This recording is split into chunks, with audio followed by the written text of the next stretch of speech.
हमारे मथुरा में एक मुस्लिम भक्त हुए, उनका नाम था दादर रहमान। एक मुस्लिम परिवार में उनका जन्म हुआ। दूर दूर तक ठाकुर जी से कोई संबंध नाता नहीं था उनका।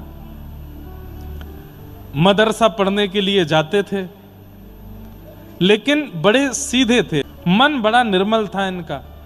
भले ही मुस्लिम परिवार में जन्मे थे, लेकिन ईद आदि के मौके पर जब हिंसा होती थी तो ये अपने घर में छुप करके बैठते, बहुत रोते। इनकी माँ बोलती, क्यों रोते हो?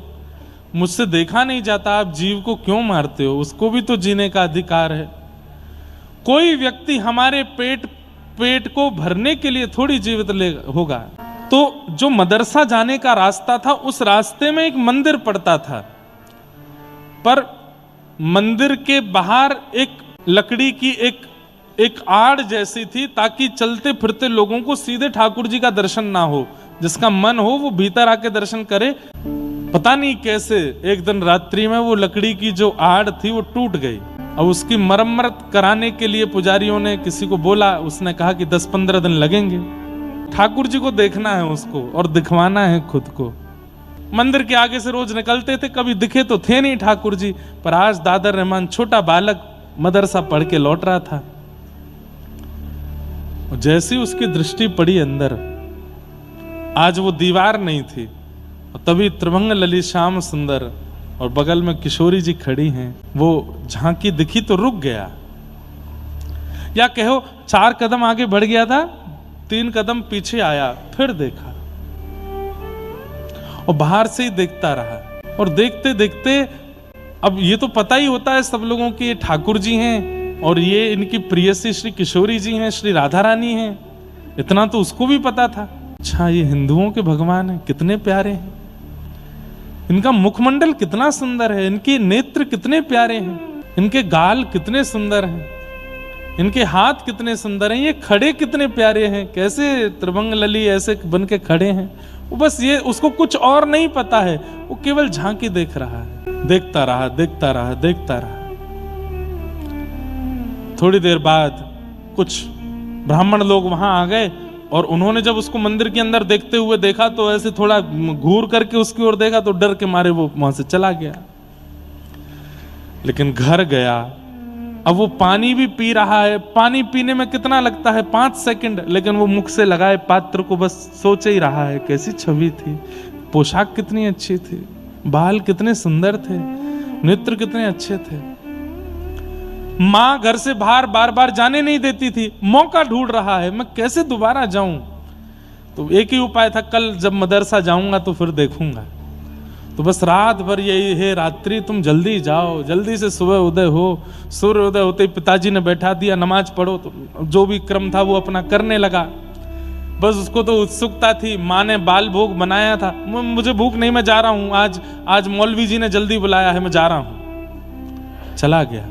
कोई मौलवी ने जल्दी नहीं बुलाया था, उसको देखना था। मंदिर के बाहर खड़े होकर फिर देखने लगा। कल तो देख करके कैसे तैसे चला गया। अब मंदिर के बाहर मुख्य रास्ता था, वहां कुछ ठेले दुकानें आदि कुछ लगी थी। तो कभी किसी दुकान पर बैठ करके वहां से कुछ सामान लेके खाने लग जाए, देखने के लिए बहाने ढूंढे। कभी किसी दुकान पर खड़े होकर वहां से देखे, कभी कहीं खड़े होकर के देखे। अब तो मदरसे का समय हो गया, समय पूरा हो गया। बालक वापस लौट के घर जाने लगे और दादर रहमान वहीं खड़े खड़े ठाकुर जी को देख रहा है। एक इनके चाचा का बेटा था, उसका नाम था कासिम। उसने आकर के देखा, तू आज वहां नहीं आया? मौलवी जी पूछ रहे थे। तो अपने आंसू पोंछे, आंखें लाल पड़ी थी। नहीं कुछ नहीं, बस ऐसे ही थोड़ा बुखार था। बुखार था तो घर पे होता, तो यहां क्या कर रहा है? बाजार में घूम रहा है। कासिम को बुलाया, बोले इधर आओ, मुझे ना कोई अच्छा लग गया है। और क्यों लग गया है मुझे नहीं पता है। अब मुझे डर भी लग रहा है कि कहीं ये अच्छा लगना बुरा तो नहीं है। बोले कौन अच्छा लग गया है? अपने बगल में अपने चाचा के भाई को, बेटे को खड़े, कासिम को खड़े कर, बोले वो अच्छा लग गया है। सामने देखा जैसे त्रिभंग ललित श्याम सुंदर। कासिम बोला, अरे बाप रे, तू क्या कर रहा है? तू इसको देख रहा था सुबह से? बोले हाँ। अरे, बोले पाप लगेगा, चल यहां से। लेकर के गए, बोले कि इसका पता नहीं चलना चाहिए तेरे पिता को और मेरे पिता को। घर में किसी को भी पता चला तो हम लोगों को काट दिया जाएगा, मार दिया जाए, तुझे पता नहीं है कितना बड़ा अपराध है ये। बोले इसमें अपराध क्यों है? वो कितने सुंदर हैं, तूने देखा उनको? उनके मुख देखे, उनके गाल देखे, नेत्र देखे, कितने सुंदर हैं। और उनकी जो प्रियसी राधा रानी, उनकी तो मैं क्या कहूं, वो कितनी सुंदर थी। ये सुंदर हैं तो ये देखने में क्या अपराध हो सकता है? कासिम बोला देख खबरदार, तू खुद कुछ कर रहा है अपराध, मुझसे भी करवाएगा, नहीं करना, नहीं देखना, मैं घर पे नहीं बताऊंगा, लेकिन कल से मत करना ये सब। कासिम को कुछ खाने के लिए कुछ चीज अच्छी लगती थी बाजार की, तो दादर रहमान वो खरीद लाया। अपने चचेरे भाई को वो सामग्री दी खाने की, खुश हो गया, अरे वाह तू मेरे लिए लाया। बोले कि मैं तुझे एक शर्त पे दूंगा। बोले क्या? मुझको देखने दिया कर, घर पे किसी को पता चलना नहीं चाहिए, मैं पढ़ने नहीं जाऊंगा मदरसे में, मुझे बस उनको देखना है, तू घर पर नहीं बता। तो बोला नहीं नहीं ये नहीं होगा। बोले देख आज एक दे रहा हूं, कल 2 सामग्री दूंगा, परसों 4 दूंगा, तुझे रोज खिलाऊंगा, घर पे नहीं बताना। कैसी अद्भुत लीला है। तो कासिम घर पे ना पता चले इसकी पूरी व्यवस्था करता था। वहां जाके मौलवी जी को रोज बोल देता था वो तो बीमार पड़ा है, उसको तो कुछ पेट में दिक्कत हो गई है, उसको ऐसा हो गया है वैसा हो गया है, इसलिए वो नहीं आ रहा है। 4-5 दिन निकलने के बाद कासिम बोले देख आज मौलवी जी कह रहे थे अगर दादर नहीं आया तो मैं उसके घर जाके देख के आऊंगा उसको, भाई क्यों नहीं आता है वो। तो दादर रहमान दूसरे दिन चला गया पढ़ने। 4-5 दिन बाद तो मौलवी जी ने बैठाया, बोले कहाँ था तू, क्या था, क्या कर रहा था? तो सब उसने झूठ वूठ बोल के किया। अचानक से उसने पूछ लिया, बोले मौलवी जी एक बात बताइए। बोले क्या? एक काफिरों के भगवान को अगर देख लेते हैं तो उससे कुछ होता है क्या? तो मौलवी जी बोले ऐसा क्यों पूछते हो तुम, देखा है क्या तुमने? नहीं नहीं मैंने देखा नहीं, बस पूछ रहा हूं। हम मथुरा में रहते हैं, यहाँ चारों तरफ उनके मंदिर हैं, कभी दिख जाए तो और बड़े उन्होंने नियम बता दिए, ये ऐसे नमाज करना, फिर ये करना, ये वाला क्रम करना पड़ेगा, वहां तुम्हारा तीर्थ है वहां जाकर के ये करना पड़ेगा, और ऐसा कर रहे हो तब जाकर के उसका जो पाप होगा वो निकलेगा। दादर रहमान बोला बहुत कठिन है, नहीं करना मुझे। मैं देखने में ही राजी हूं, ज्यादा से ज्यादा पापी लगे, मरने के बाद जहन्नुम में जाना पड़ेगा। बोले मरने के बाद ही तो जाएंगे, जब तक जीवित हूं तब तक देख लेता हूं, जहन्नुम ही तो जाना पड़ेगा, देखना नहीं छोड़ पाऊंगा। कासिम ने एक दिन कहा, बोले देख तेरा बहुत ज्यादा हो गया है ये, तू रोज रोज यहाँ खड़े खड़े, और तू रोने लग गया आजकल, तुम्हारा रोता रहता है, ऐसे में ठीक नहीं है, मैं तेरे पिताजी को बता दूंगा। बोले मत बताना, बहुत मारेंगे और दर्शन करना बंद करवा देंगे, मुझे बहुत अच्छा लगता है इनको देखना। बोले मैं बताऊंगा। और कासिम ने जाकर के घर पर बता दिया कि दादर रहमान एक मंदिर के बाहर खड़े होकर दर्शन करता है। ये नहीं बताया रोज करता है, बस इतना कह दिया कि आज किया था, मैंने देख लिया था। इतना मारा पिता ने, इतना मारा कि हाथ की चमड़ी उधर गई। दादर रहमान बोले तू इनके भगवानों को देखेगा, ऐसा करेगा, ये करेगा, रोते रहे, घर में बंद कर दिया। बोले अब तू नहीं जाएगा पढ़ने के लिए। माँ ने समझाया, बोले कि हम मथुरा में रहते हैं, यहाँ चारों तरफ हिंदू ही हैं, अगर किसी की संगति में आकर के उसने गलती कर दी तो आप इतना क्यों मार रहे हैं उसको। तो उन्होंने समझाया, बोले 1-2 दिन नहीं करूंगा ऐसा तो ये बिगड़ जाएगा, करने दो। माँ पूछती है पानी पियोगे? बोले नहीं। भोजन करोगे? बोले नहीं। दर्द हो रहा है तेरे हाथ में लग गई? बोले नहीं। तो फिर? माँ आंखों में दर्द हो रहा है। बोले क्यों? उनको देखना है।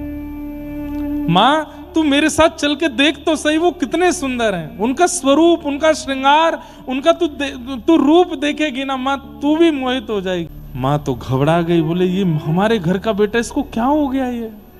2-4-10 दिन तक दर्शन नहीं करने दिए, घर से बाहर नहीं जाने दिए। तो दादर रहमान को लगा अब मुझे नाटक करना पड़ेगा, तभी मैं घर से निकल पाऊंगा। तो एक दिन सुबह उठ के नमाज अदा करने लगे। पिताजी को लगा कि नहीं सुधर गया।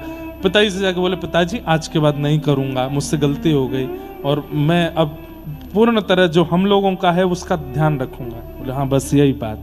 अब तुम मदरसा जाता है और जैसे जैसे वो मंदिर समीप आता है मन में बस स्थिति होती है और दूर से ही बोलता आ रहा है। वो नाम भी नहीं जानता ठाकुर जी का, वो बस ये जानता हिंदुओं के देवता, ए हिंदुओं के देवता मैं तुमसे प्रार्थना करता हूँ, मार्ग यही है, मुझे निकलना पड़ेगा सामने से। आज मुझे 2-4 दिन मदरसा जाने दो, मुझको रोकना नहीं, पर मैं एक बार तुमको देखूंगा। मुझे पकड़ नहीं लेना, मुझे जाने देना, पर मैं देखूंगा जरूर।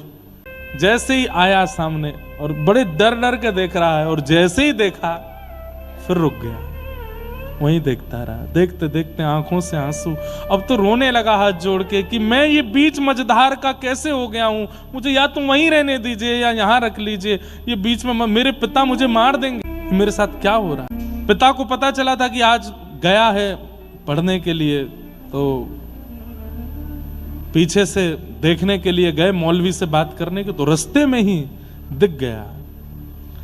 और जब उस स्थिति में देखा तो सोचो, पहले पता चलने पर जब खाल उधेड़ दी थी तो अब क्या किया हो। इतना बुरा बर्ताव किया, इतना मारा कि बस प्राण नहीं निकले। पूरा मुख सूज गया, हाथ सूज गए, पैर सूज गए, और तब भी रो रहे हैं दर्द से नहीं कि मैं उनको देखे बिना रह नहीं पा रहा। और वो अपने पिता को समझा रहे हैं, इसमें मेरा कोई वश नहीं है पिताजी, पता नहीं क्यों मेरे नेत्रों को वो सुहा गए। मौलवी बुलाए, झाड़ फूंक करने वाले बुलाए, तंत्र मंत्र करने वाले बुलाए कि हमारे बेटे पर कोई ऊपर का साया है, ये उनके देवता को देखता है।